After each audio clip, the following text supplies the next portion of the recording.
Selamat datang di channel Dosen Pembelajar yang akan membahas soal-soal CPNS. Dan insya Allah di pertemuan kali ini kita akan membahas soal-soal tes wawasan kebangsaan. Jangan lupa subscribe, tekan tombol lonceng, like, comment, dan share. Baik, kita langsung saja masuk ke soal-soal pembahasan TWK sesi kedua atau episode 2. Perlu diperhatikan bahwa soal-soal yang muncul ini sebagian besar adalah soal dari FR atau soal yang sering muncul di tes-tes CPNS tahun sebelumnya. Jadi ini soal yang sering muncul, kalau artinya bisa jadi atau kemungkinan besar di tahun ini pun akan muncul lagi. Baik, kita lihat soal yang ke-1. Nah, ini tentu terkait dengan pendapat ya, artinya kita tidak bebas untuk menjawab sesuai dengan perkiraan kita. Tujuan negara menurut Immanuel Kant adalah, Immanuel Kant ini salah seorang filosof di masa modern atau di masa zaman filosof ya, filosof di masa sekarang, jadi di masa tumbuhnya negara bangsa. Jadi menurut Immanuel Kant, apa tujuan negara itu? Nah, kita bisa lihat misalnya pilihan-pilihannya. Yang pertama, menciptakan kekuasaan sebesar-besarnya. B, menjamin hak dan kemerdekaan warga negara. C, untuk menyejahterakan rakyat. D, menjamin perdamaian dunia. Dan E, menciptakan kebebasan rakyat. Kalau kita lihat poin-poin baik dari A sampai E, ini semuanya termasuk tujuan negara. Tapi tentu yang dimaksud oleh pertanyaan ini adalah yang atau tujuan negara yang diinginkan berdasarkan pendapat Immanuel Kant. Nah, ini tentu tidak bisa ngarang ya.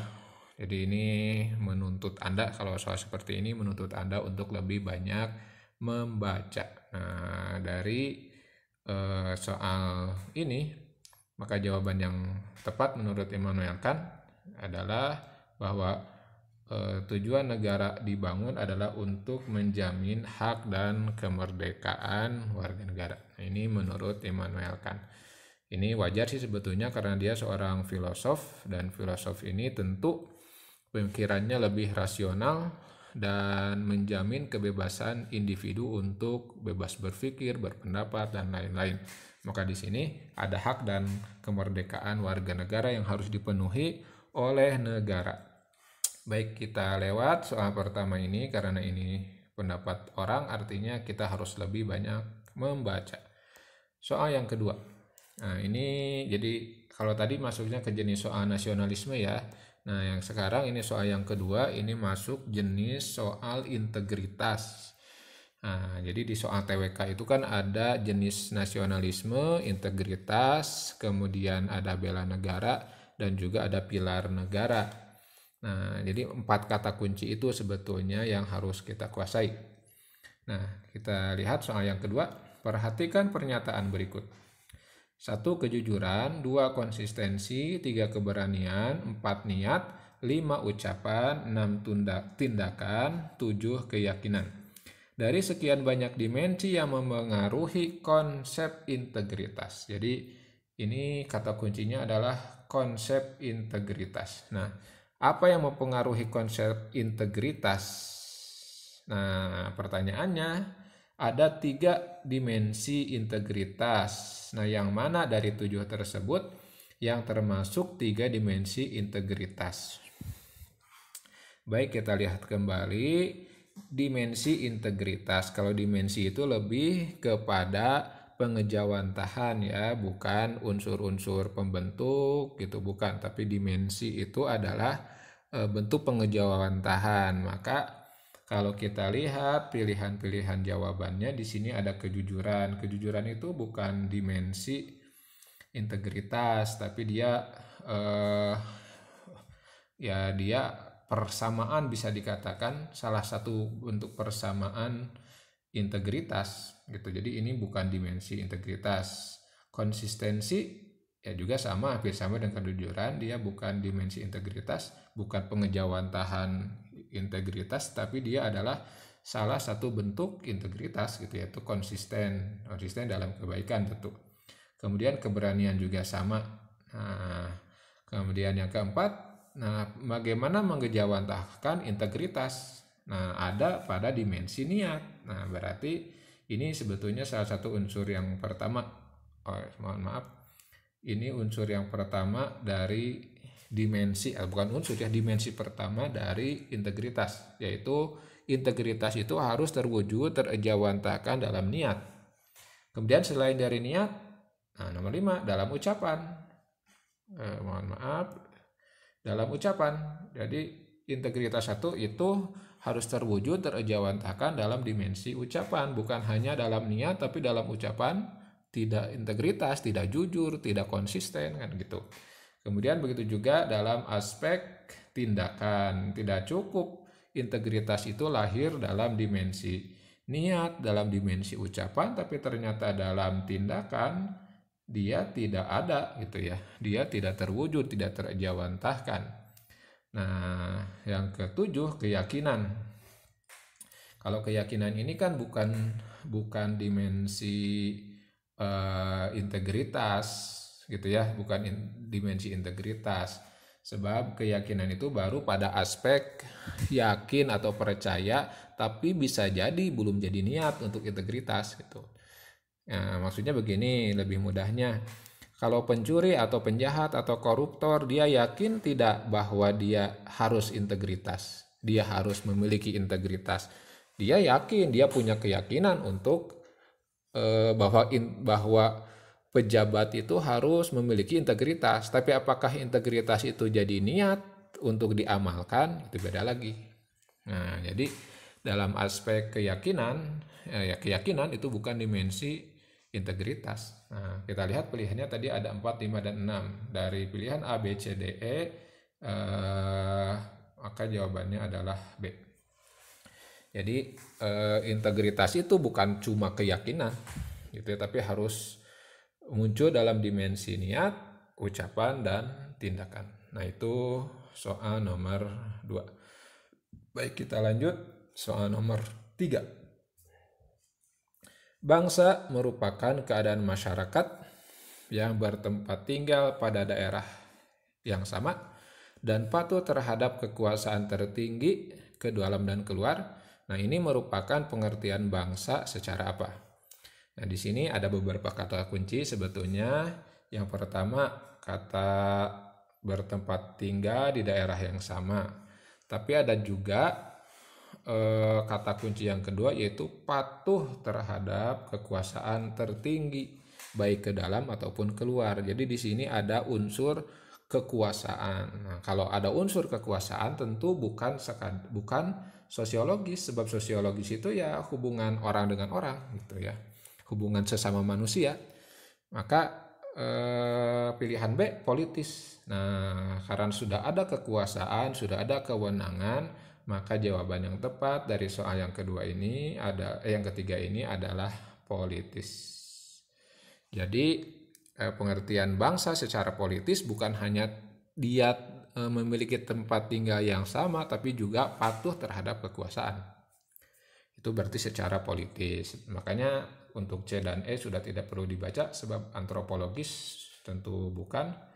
Begitu juga sistematis juga bukan, apalagi etimologis. Etimologis itu kan aspek kebahasaan saja. Jadi bukan pengertian bangsa gitu ya, yang barusan bukan pengertian bangsa secara etimologis, tapi secara politis begitu. Itu soal nomor 3. Jadi adanya tempat tinggal yang sama dan adanya kepatuhan pada kekuasaan atau adanya kekuasaan, maka ini politis.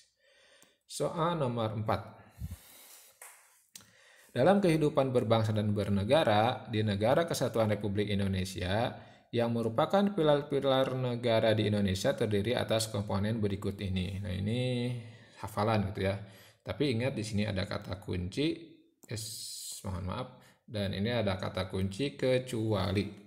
Nah, kita ketahui bahwa pilar berbangsa bernegara atau pilar-pilar negara itu ada 4. Yang pertama kita lihat unsurnya Pancasila, kemudian Undang-Undang Dasar 45, kemudian Negara Kesatuan Republik Indonesia, dan Bhinneka Tunggal Ika. Maka otomatis yang tidak termasuk pilar negara adalah Garuda Pancasila. Sebab Garuda Pancasila hanyalah simbol negara. Jadi dia simbol negara, bukan pilar negara. Mudah ya untuk soal nomor 4 ini. Hafalan ini mungkin hafalan yang sangat dasar yang harus sudah di luar kepala Anda. Soal nomor 5. Pancasila menjadi dasar petunjuk dalam membuat peraturan-peraturan yang berkaitan dengan hukum yang mengatur kehidupan bernegara serta menjadi pedoman dalam menjalankan kehidupan bernegara. Karena Pancasila hakikatnya merupakan sebuah, di sini ada kata kunci peraturan, ada kata kunci hukum, juga ada kata kunci pedoman gitu ya. Maka kalau dilihat dari 3 kata kunci ini pun, maka bisa kita temukan sebetulnya jawabannya bahwa Pancasila adalah dasar ideologi, bukan? Saya kira bukan ya, karena hukum itu lebih jauh dari sekedar ideologi. Kalau ideologi ya ide yang diyakini yang menjadi pondasi gitu, bukan aturan. Kalau ini sudah langsung ke aturan. Kemudian keinginan negara ya bukan hanya keinginan negara atau founding father kan. Ini lebih dari itu kalau Pancasila sebagai aturan dan menjadi pedoman. Apakah keputusan bersama diwakili oleh Soekarno? Juga bukan tentu. Kesepakatan para pendiri bangsa, iya Pancasila kesepakatan para pendiri bangsa, tetapi Pancasila sebagai aturan, sebagai hukum, sebagai pedoman kehidupan, maka ini jawabannya bahwa Pancasila adalah sumber dari segala sumber hukum di Indonesia. Tentu ini nanti pemahamannya tidak bertentangan dengan agama, sebab salah satu sila Pancasila adalah ya mengakui agama, yaitu ketuhanan yang Maha Esa. Jadi jawabannya adalah Pancasila menjadi dasar petunjuk dalam peraturan karena Pancasila adalah sumber dari segala sumber hukum. Soal nomor 6. Berikut ini yang merupakan pernyataan yang benar mengenai makna sila kedua Pancasila, yakni kemanusiaan yang adil dan beradab. Maksud manusia yang beradab adalah manusia yang bagaimana manusia yang beradab itu? Ini juga soal yang sangat mudah, saya kira sudah jelas jawabannya, yaitu A. Ya, tingkah lakunya atau perbuatannya didasari oleh nilai-nilai kebudayaan. Manusia beradab bukanlah sewenang-wenang. Manusia beradab bukan orang yang memberikan kepada orang lain sesuai haknya, walaupun itu bisa, tapi ini tidak ada kaitannya dengan adab. Ini lebih kepada adil sebetulnya ya. Jadi kemudian mengambil keputusan dengan voting, ini juga aspek musyawarah, nanti silanya sila keempat, dan juga melakukan suatu hal karena ingin dilihat orang, ya sudah jelas ini bukan. Jadi jawabannya adalah A. Soal nomor 7. Secara antropologis, bangsa merupakan persekutuan hidup manusia yang memiliki kesamaan dalam bentuk. Bentuk apa? Di sini ada beberapa pilihan, ada ras, keyakinan, kebudayaan, bahasa, dan tujuan. Yang mana? Saya kira kalau kita lihat antropologis itu kan ilmu yang mempelajari manusia, dilihat dari fisiknya, dari peninggalannya. Nah, ini kan terukur gitu ya, terukur bahwa manusia itu secara antropologis sama dalam ras gitu ya. Bangsa itu memiliki kesamaan dalam keyakinan, kesamaan dalam kebudayaan, kesamaan dalam bahasa. Nah, apakah tujuan ini termasuk menjadi bangsa? Nah, saya kira inilah yang jawabannya. Jadi tujuan ini tidak termasuk makna bangsa ya, unsur penyusun bangsa berdasarkan atau secara antropologis. Sebab tujuan ini sudah lebih ke aspek yang lain ya, aspek politik misalnya, karena Indonesia misalnya memiliki tujuan berbangsa dan bernegara, mencerdaskan kehidupan bangsa, turut serta dalam perdamaian dunia dan lain-lain, itu kan dirumuskan ya, dirumuskan secara sadar, dirumuskan oleh para pendiri bangsa dan tidak lahir begitu saja, seperti adanya ras yang sama, adanya keyakinan yang sama, adanya kebudayaan yang sama, dan adanya bahasa yang sama. Jadi tujuan ini memiliki dimensi atau makna yang lebih dari sekedar antropologis gitu. Baik, itu soal nomor 7. Soal nomor 8. Sebuah paham yang mempersatukan beberapa agama dikenal dengan sebutan, ini masuk ke nasionalisme ya, jenis soal nasionalisme. Kalau yang sebelumnya ini juga sama ya, nasionalisme. Sebuah paham yang mempersatukan beberapa agama. Nasionalisme tentu bukan ya. Kalau keyakinan agama digabung-gabungkan, itu namanya sinkretisme. Jawabannya B, sinkretisme. Seperti Sikhisme di India, yaitu campuran antara Islam, Hindu, Buddha digabung-gabungkan. Itu namanya sinkretisme. Kalau Chauvinisme kan nasionalisme ekstrim, meyakini bahwa bangsa sendiri secara ras itu lebih baik dari bangsa lain gitu ya. Jadi ras kulit putih misalnya lebih baik dari ras kulit hitam, nah itu Chauvinisme. Tentu ini juga salah. Religionisme juga salah. Ini hanya istilah yang dibuat sebagai jebakan di soal ini. Patriotisme juga bukan, karena patriotisme adalah cinta tanah air, bela negara, berani untuk mempertaruhkan nyawa untuk membela negara. Itu patriotisme. Jadi jawabannya mempersatukan agama itu disebut dengan sinkretisme. Soal nomor 9. Silakan perhatikan hal-hal berikut. Yang pertama, menjamin keamanan negara dari ancaman. Yang kedua, memberikan rasa aman kepada warga negara. Yang ketiga, menjaga rakyat agar aman dari ancaman. Yang keempat, menciptakan ketertiban masyarakat. Dan yang kelima, mengatur kebahagiaan masyarakat. Pertanyaannya, tujuan dibentuknya hukum sebagai landasan bernegara bagi kehidupan berbangsa dan bernegara di Indonesia sebagai cerminan bahwa adanya kecakapan akibat rasa nasionalisme ditunjukkan oleh nomor berapa.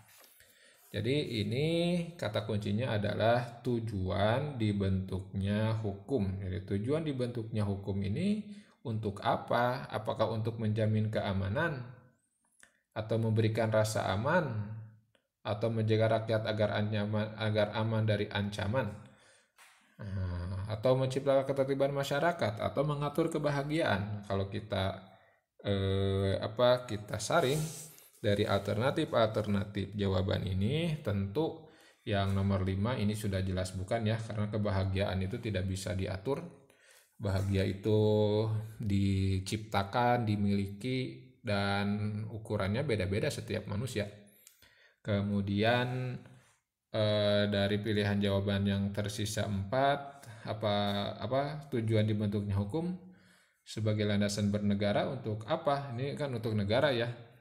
Untuk negara 1, 2, 4 atau yang mana? Nah, kalau menurut saya atau dari teori yang sudah dijelaskan dalam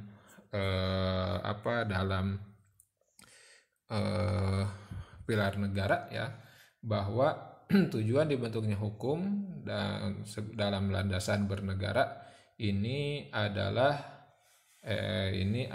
menciptakan ketertiban masyarakat. Ini jadi jawabannya D. Ya, jawabannya D. Selanjutnya soal nomor 10, soal nomor terakhir.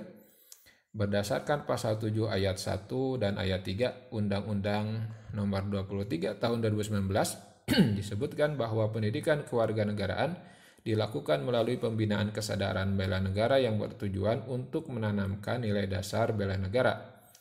Nah, adapun nilai dasar bela negara itu apa? Nah, yang 5 ini berarti semuanya adalah nilai dasar bela negara, tapi ada kecuali yang tidak termasuk apa. Nah, dilihat dari teorinya, ya, nilai dasar bela negara itu yang pertama cinta tanah air, yang kedua setia pada Pancasila sebagai ideologi negara, yang ketiga rela berkorban, dan yang keempat kemampuan awal bela negara. Maka yang tidak termasuk nilai dasar bela negara adalah B, kewajiban dalam berbangsa. Nah, ini tidak termasuk nilai dasar bela negara sebab kewajiban itu ya sudah kewajiban itu bukan nilai dasar, ini kan sudah konsekuensi ya, bukan nilai dasarnya, itu sudah nilai lanjutannya gitu ya. Nilai lanjutan dari bela negara itu ya nanti diwajibkan kepada masyarakat, kepada warga negara untuk membela gitu. Nah, jadi tidak termasuk nilai dasarnya. Nah, itu saja mungkin untuk pembahasan soal kali ini. Mudah-mudahan ada manfaatnya dan mudah-mudahan difahami. Insya Allah kita bertemu lagi di pembahasan soal selanjutnya. Mudah-mudahan bermanfaat. Jangan lupa like, subscribe agar kalian mendapatkan pembahasan soal-soal yang lainnya. Assalamualaikum warahmatullahi wabarakatuh.